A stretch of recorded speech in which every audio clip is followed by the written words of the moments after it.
everybody. We've been traveling so much this week. I'll find that in a minute.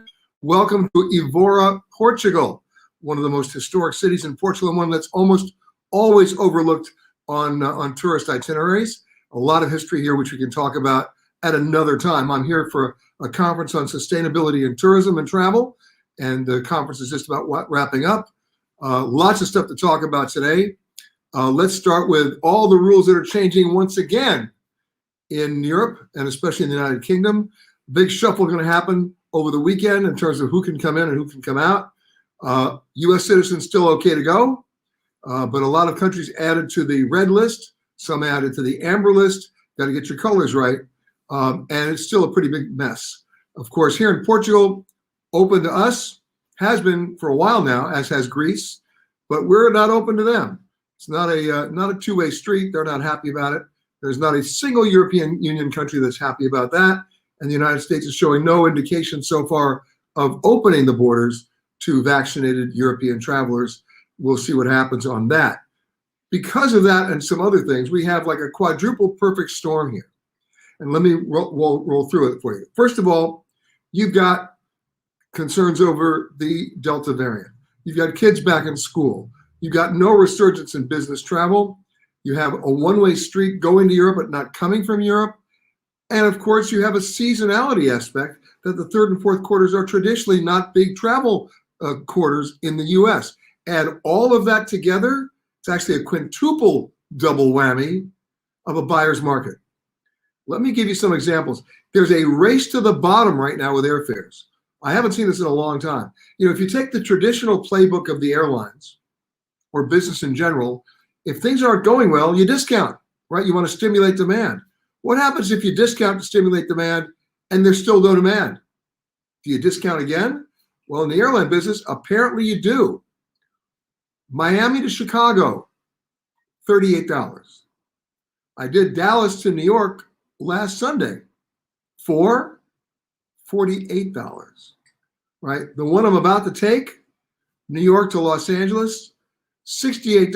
Now, the irony here is the cab ride from Manhattan to JFK to get that $68 flight is $72. There's no sense here, but that's what's happening in the business.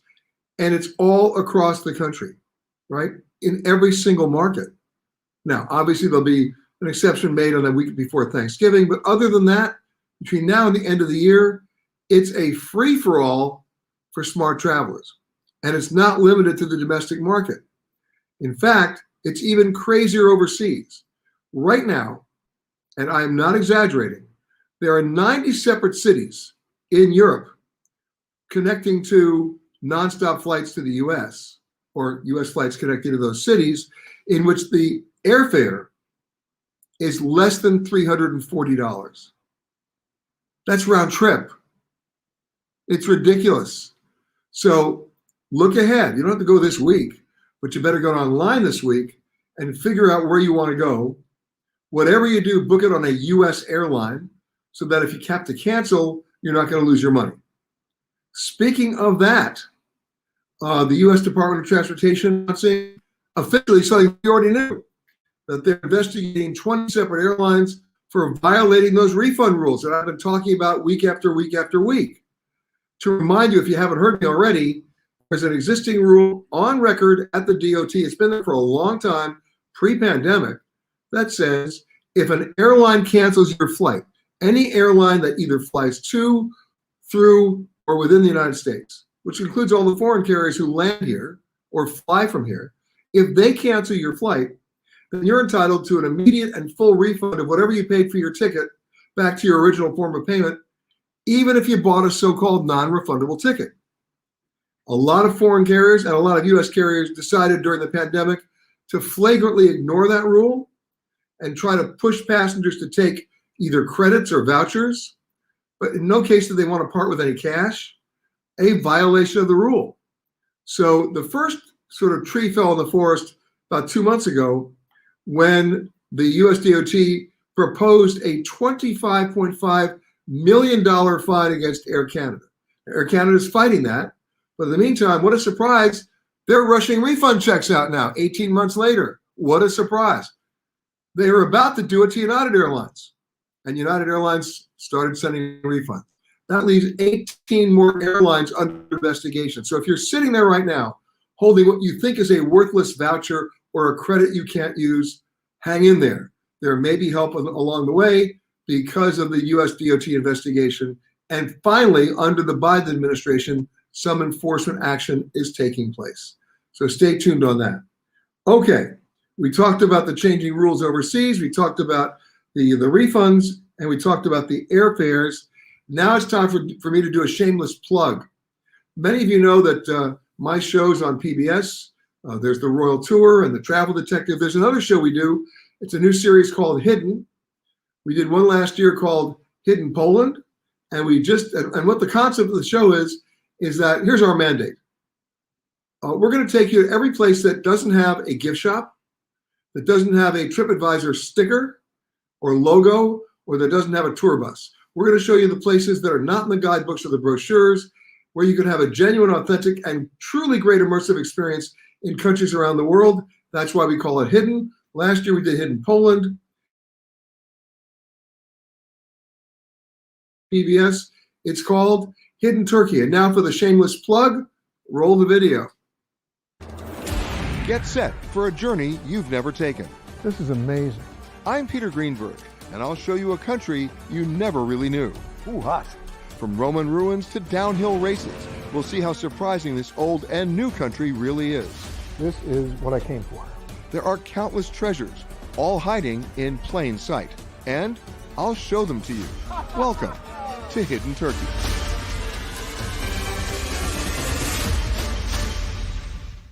By the way, that last shot is Maiden Tower in the harbor right there in Istanbul. Not an easy shot to take, but we got it. In any case, check your local listings on PBS. It premieres in some markets this week. It premieres on WTTW in Chicago as of October 1st and throughout the rest of the year. If you have problems finding it, let us know. We'll tell you where to find it on your local PBS station. Now, moving on, lots of things to get to. And in fact, I want to talk about one of my pet peeves, which existed before the pandemic. It sort of went away during the pandemic, and now it's back. So I got to shout it out in a negative way. What's my biggest pet peeve at restaurants pre-pandemic? I call it basically the wrath of the terrible two-tops. What's a two-top? You know exactly what a two-top is at a restaurant. It's those little tables that can only sit two people. The plates barely fit on the table, let alone you, and you're so crunched in next to the couple next to you that you're involved in before the pandemic, and restaurateurs hated me for this. I don't care. I always made a reservation for 3. They had to give me a table for 4. Built-in social distancing before COVID-19. At least I had a chance for a private conversation and a little more space on the table. Well, guess what?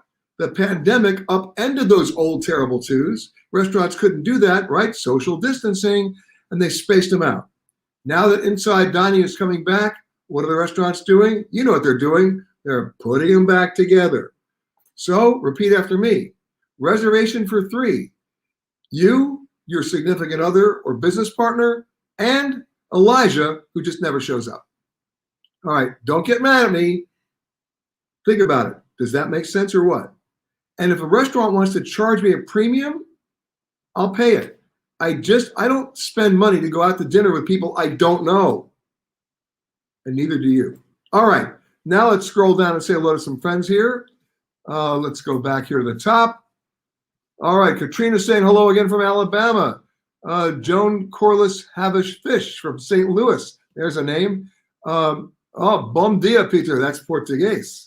Obrigado. Colleen Casey, Portugal is one of my favorite places. Mine too. I first came to Portugal by accident. I was on an SAS flight that got diverted to Lisbon back in 1980. And in those days, they couldn't roll out another plane in Lisbon on SAS. We got stuck here for 2 days. Guess what? I stayed for 5. It was just too much fun. It was then, it is now. I'm going to say something that's going to sound derogatory, but it's not. It's what makes Portugal so beautiful. It's the kingdom of a dead empire. If you ask most Portuguese, hey, what's going on? They think you want to talk about Vasco da Gama. No, I'm telling you, this is affordable. It's breathable. There's such great history here.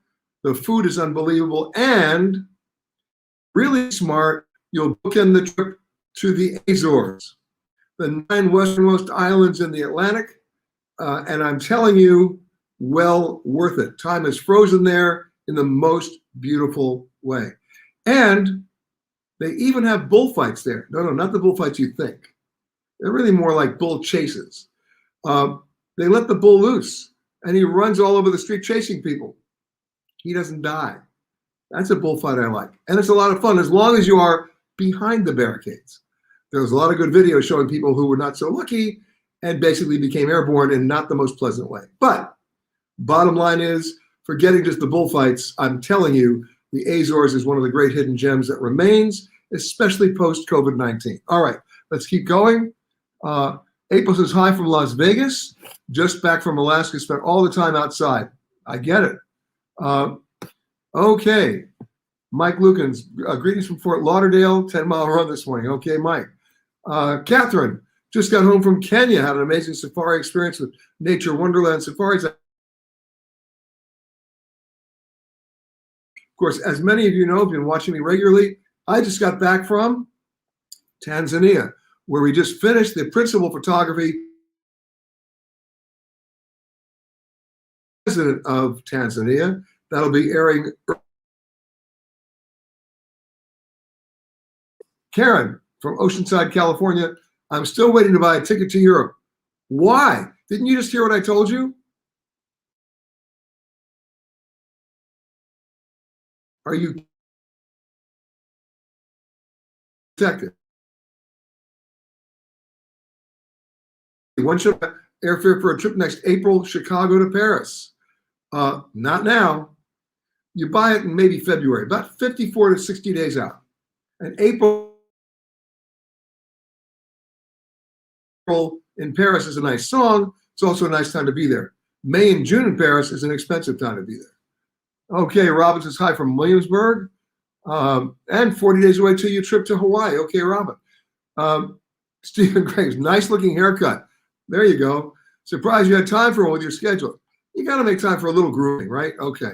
Person who cuts my hair is a saint, and she's been literally my barber and a friend for over 35 years. Amazing. So shout out to Penny.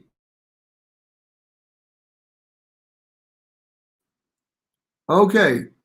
Jane says Paris to LAX and vice versa. That's true. Brian's in Dallas. Hello from Houston and Zach.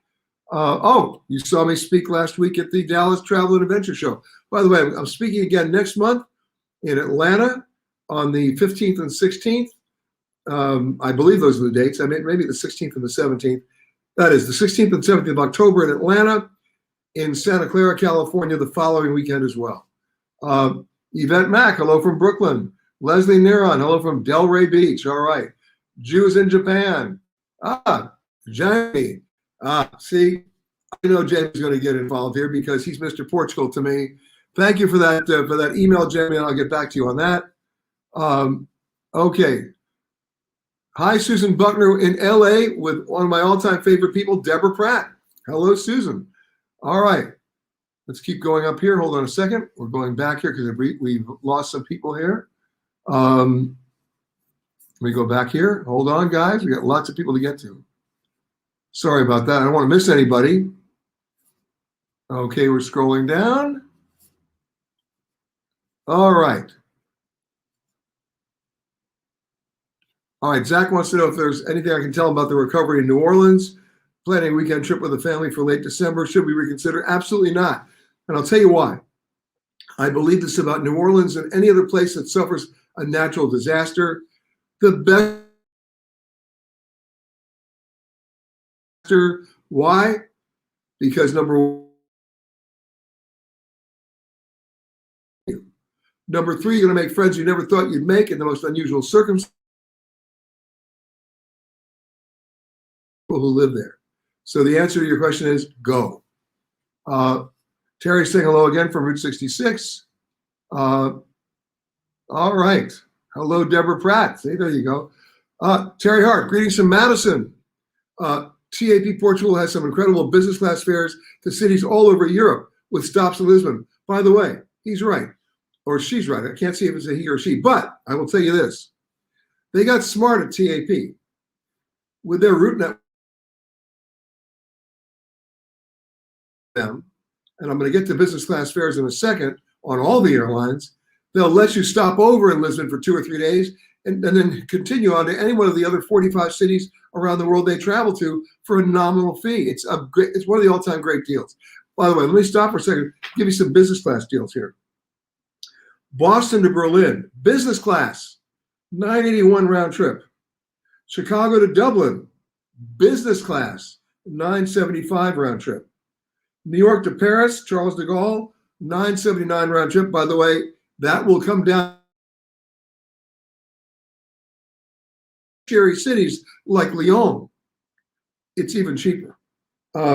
Orlando to Oslo, usually a very expensive trip, $983 round trip. This is business class. If you're going to Reykjavik, all those deals on Iceland Air kick in the way we used to do it when we were in college. That's how we go to Europe. We stop in Reykjavik and they give you your tickets. Okay. I did fly TAP business on the way over here. It was excellent. On a brand new, by the way, Airbus 321neo. They do a great job. Evelyn, shalom. Shalom back to you. Happy New Year. Hello from Bermuda, from Donnie. I haven't talked to Donnie in a long time. Donnie, stay in touch with me. You have my email. I want to hear from you. Gina Ruggiero, hello again from San Diego. Any news from the Egyptian Museum opening? I actually spoke with the Minister of Tourism of Egypt yesterday. I told you I would. She didn't have an answer for me. So she promises me next week. Inshallah, I'll get it for you. Sharon LaCour, hi from Connecticut. Jane says she's going direct to Paris in mid-October and getting the Moderna booster before that. Good move. Okay. Evelyn says she loves Cascais. So do I, Cascais. There's a hotel there. I'm telling you, it's unbelievable. And it's right on the water. Very quirky hotel with the best sushi chef I've ever had. And if you want to know the name of the hotel, email me, peter@petergreenberg.com. I'll give you the details. But I'm telling you, it's great. Hey, there's my buddy Trisha, my book reading partner from Tulsa. Hello, Trisha. Hello, Ray. And thank you for your book report the other day. Deborah Pratt loves Lisbon. Okay. Everybody's saying hi today. Robert from Orlando. Steve from somewhere. Long live the Bulls in Portugal. That's right. They do live. Here's from Joy. I'm going to Punta Cana from Philadelphia the day after Christmas. Looked online. The ticket on AA was over $1,000. I spoke to someone on the phone at AA. The price was even higher. Am I checking too soon or traveling the wrong dates? Let me see. Traveling the day before Christmas. Would that be the wrong date? Yes.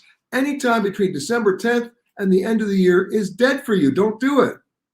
Right? You want the dead weeks. Right? The 2 dead weeks are the week after Thanksgiving, when everybody's recovering from their obligatory dysfunctional family get-together. You know what that's called, Thanksgiving. Or the week after New Year's, when everybody's literally just recovering. But you want that Christmas window is a bitch. You don't want it. I'll make you a bet that $1,000 fare on the day after Christmas goes down to about $400 about January 3rd. Why would you do that? Plus, why would you go at a time of the year when everybody you don't want to see is going to be there? Just ask him. Okay. Wow. Thomas says, this is good news, Thomas. If that's true, he applied for an express passport, got it in 4 weeks. Amazing. Was I lucky? Thomas, guess what? This just in. You were. All right. All right. I'm going to scroll back up again because everything's scrolling ahead of me here. Hold on a second. Gail says, we're thinking of going to the Azores. Have you been? And any advice? You bet. I've been a number of times. If you look at the history, on the days when the airlines did not have planes that had the range to go across the Atlantic, they stopped for fuel in the Azores. That's the first place they could land. TWA does that with the old Constellation, so did TAP. So was really never went there. They just stopped over for 2 hours, refueled, and left. I can't begin to tell you. I said it before. I love the Azores. If I could figure out a way to move there, I would. That's how much I love it.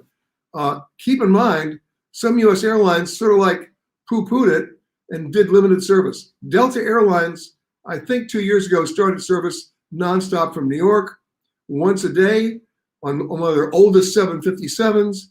I think they did pretty good on the route until one day they had a rather hard landing in the Azores and really dented the plane. I mean, take a Coca-Cola can and it was flyable but not serviceable, and Delta pulled out. They're not back.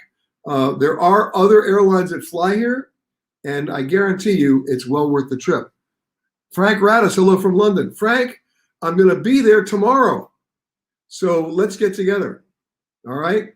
Frank, my old buddy, a legend, by the way, at NBC. He's still a legend, not just in his mind, but in mine.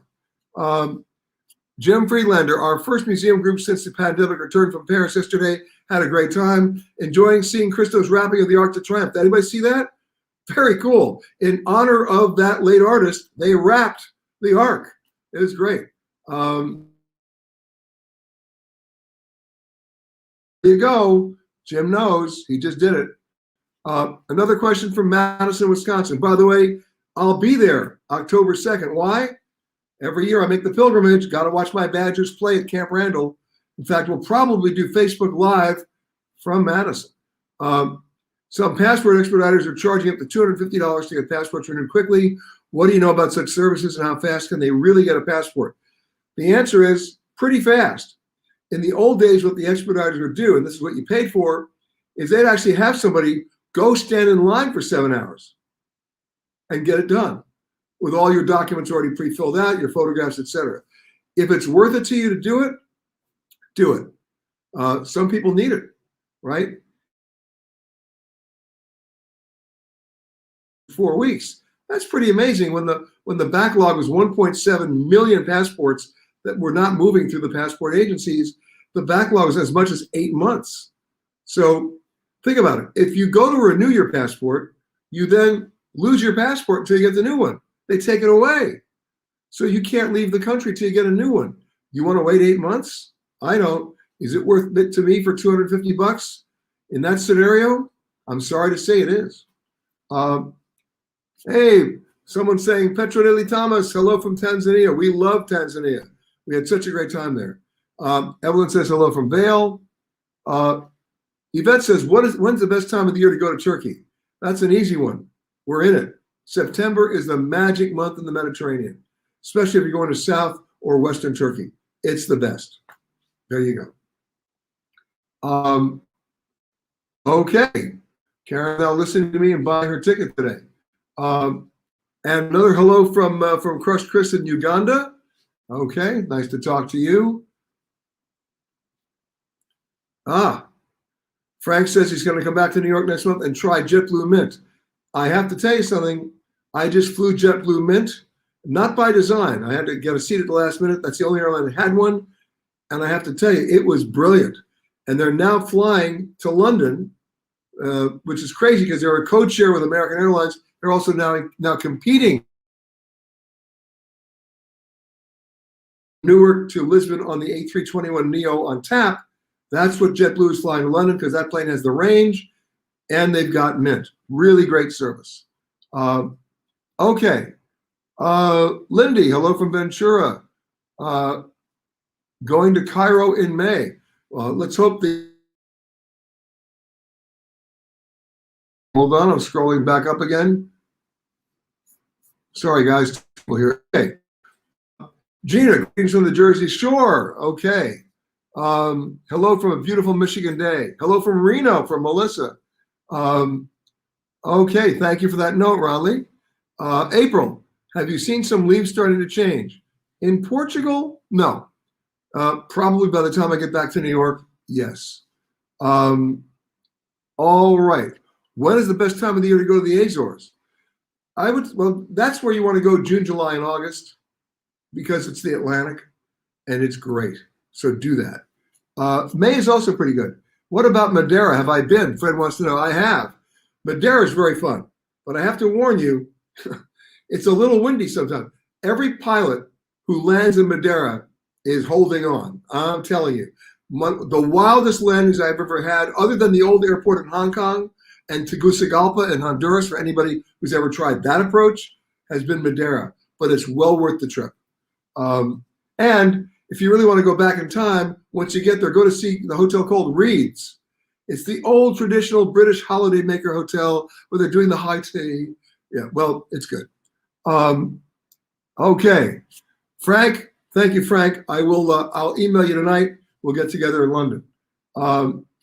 Lindy says, I applied for global entry, 6 months to process. I hope not. Passports are different than global entry. Global entry is customs and border protection. It should go a whole lot faster now than 6 months. Okay. River cruise on the Douro River here in Portugal. Great. You know, once you get out of Lisbon and the Algarve, and you're much more in the rural areas of Portugal, it's magic. And the Douro, of course, is magic along with it. So I recommend it. Okay. Alex is watching from Doha. All right. Where it's a lot warmer than it is here. Okay. You can always get burned if you wait too long to renew. Talking about passports. I agree with you, Mike. Another friend from Tanzania. Thank you, sir. Hold on. Let me scroll back up. Jay says, going to Greece, Santorini, and Mykonos next year. What is the best and affordable time of the year to go? If you go to Mykonos and Santorini in June, July, or August, you're an idiot. You know why? Because you'll be surrounded by thousands of other idiots. Go now. It's empty. September again, magic month in the Mediterranean.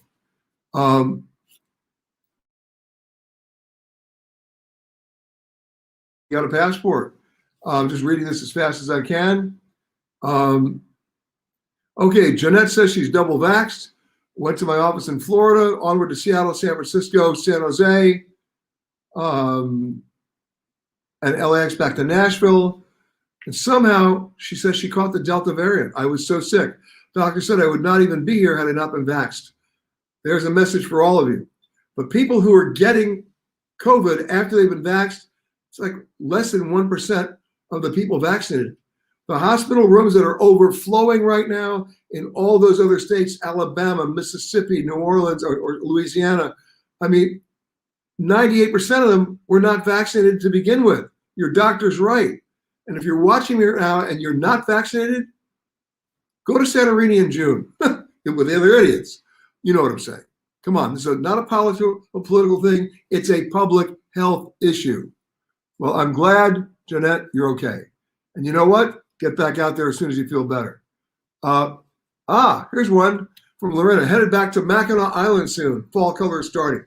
I love Mackinac Island. In fact, I'll be shooting one of my TV shows there in next month, as a matter of fact. Middle of next month. For those of you who don't know Mackinac, it's an island, no cars except for fire trucks. You get around, they have the horse and carriages there. You walk, you bicycle. It's phenomenal.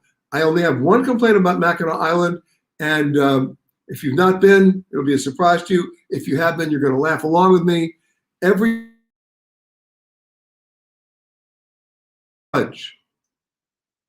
than that, it's a fantastic experience. Go to the Grand Hotel.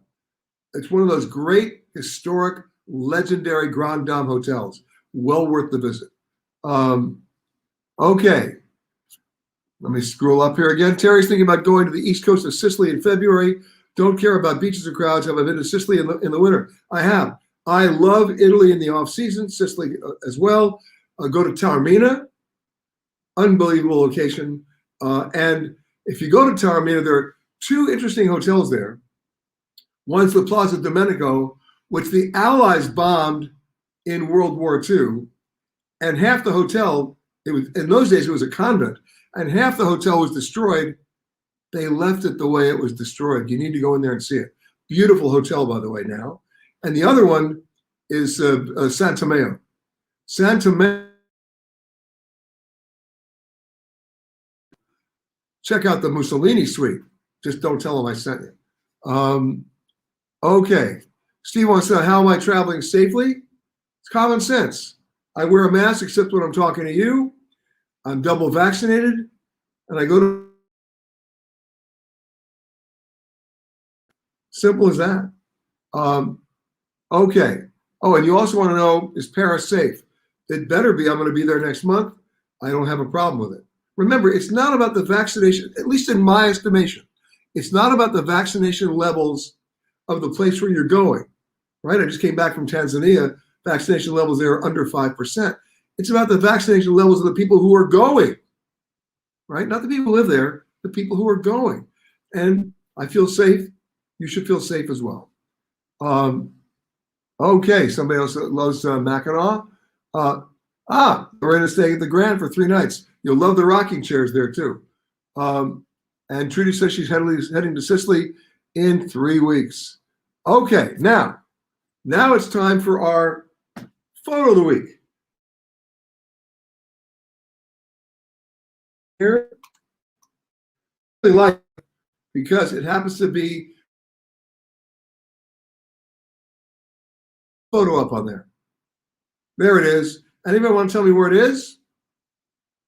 Any guesses? Want to sign in and tell me? All right. Well, Lillian Berger sent it in, and it's the countryside in Southwest Ireland, Cork. I have to tell you about Cork. Some of you have asked me, my favorite places. Cork happens to be one of them, but not for the reason you think. Do I love Cork because it's beautiful? You bet. Do I love it because it's on the water? Absolutely. This is the real reason why I love it. It's one of the 20 places in the world where I sleep the best. The air is intoxicating. And when you can sleep the best, what does that mean? It means you think the best. You create the best. You love the best. It's what you aspire to return to every time you see a photograph like that. So Lillian, thank you for sending it in. If you've got a photo you want to send in, you know what to do. Peter@petergreenberg.com. And if we like it, and if we sleep the best there, it goes up on the screen. I've got some other questions that you guys sent in earlier in the week, so let's get to them.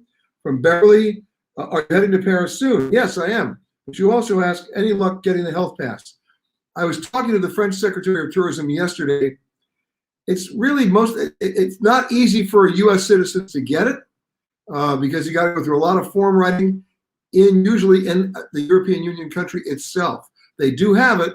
I don't have it yet. Okay. Michelle, isn't it true that a trip to a location with a level 4 do not travel can be denied? Technically, yes. But let me ask you this. Have you ever read a travel insurance policy? You wake up in the morning and they deny your claim. I've tried to answer this before many times. I'm going to do it again. I am not a big fan of trip cancellation and interruption insurance that's offered by most companies because their list of exclusions is the size of the yellow pages, for those people who remember the yellow pages. It's not worth it. What is worth it is medical evacuation and repatriation insurance. And those are the areas that will cover COVID-19. Read the policy language. Individual policies vary. But if you get the right one, I can recommend MedJet Assist and Travel Guard because they will not only pay to have you medically stabilized where you are, they will then consult with your own personal physician. After all, who knows your medical history better than your own doctor? And then if necessary, they will fly you on a medically equipped jet back to the medical facility and doctor of your choice. There are a lot of travel insurance policies there that forget to mention that they're going to fly you to the medical facility and doctor of their choice. Hey, with all due respect, I don't want to be in a bad HMO in Botswana. With all due respect to my friends in Botswana, I don't want to be in a bad HMO in Kansas either. You get the concept. So if you're going to buy travel insurance, don't do it online. Remember, so many of you make your reservations online. You know what happens? You can't finish the transaction unless you opt in or out of the insurance, and you have no clue of what's covered. A travel advisor who can walk through with you the hieroglyphics of that policy language so you don't make that mistake.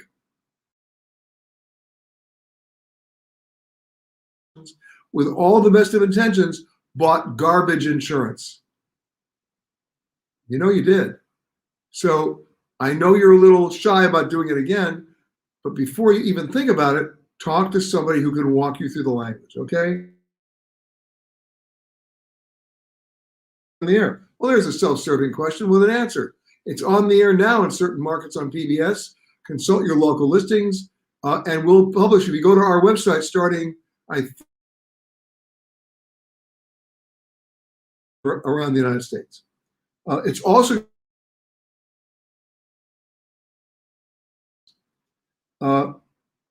okay.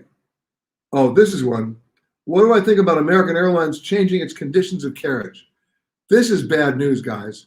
And they did it very quietly. Now, what's a condition of carriage? You don't really see it. If you actually even get a boarding pass and you look on the back of the boarding pass of the ticket, you'll see it referred to there. But the actual conditions of carriage or contract of carriage can be 40 pages. Once up until this week, American Airlines, like many other airlines, would say, hey, if we mess up, if we're delayed, we're canceled, we have weather, we will take care of you. We'll find you a hotel room. We'll book you on another flight. We'll make sure you have a meal. American went in there and subtly rewrote the language of their conditions of carriage to basically say, not anymore. Now, it's one thing for them to say that in the conditions of carriage, which may apply to everybody flying on the back of the plane wearing Birkenstocks and a backpack.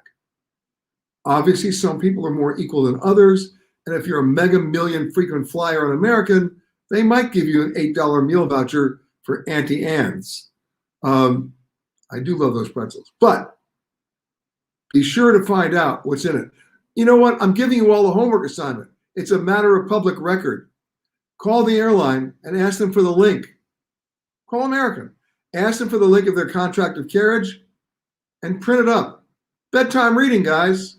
You're going to be amazed at what you didn't know they can do, or conversely, what they won't do. So Gary Leff writes a great column called viewfromthewing.com. I highly recommend it. He's got a story on that this week. Check it out. All right. Reading Jersey. All right. Let's scroll back up here. See if I missed anybody. I did. Hold on. Sorry about that, guys. Okay, we did Santorini and Mackinac. A lot of people love that photograph in Ireland. Okay, Lillian, go Lillian. And now, let's go back to some of your questions. Sarah, I saw Serbia is now level 4 and have a trip in October planned. Should I cancel this ticket and wait? Unless you talk to your doctor and he or she advises you that it was not in your medical best interest to go, are you vaccinated? Go. We shot in Croatia last October, even before the vaccine, and we were all double masked and behaved, and we did okay. But if you're vaccinated, go. Caveat being, make sure your doctor says it's okay. Don't just take it from me. But the answer is go. Okay, interesting question from Richard. Why won't the airlines mandate vaccines? Well, actually, they might. Qantas has already announced, the Australian airline, that if you can't show proof of vaccination, you don't get on the plane. You already know that internally, airlines like United and Delta have dealt with their employees who are not vaccinated. United Airlines, it's coming up, the deadline's coming up in about 10 days, is telling their employees that if you're not vaccinated by the end of September, you lose your job. Delta Airlines is telling their unvaccinated employees that if you're not vaccinated by November 1st, you're being charged $200 a month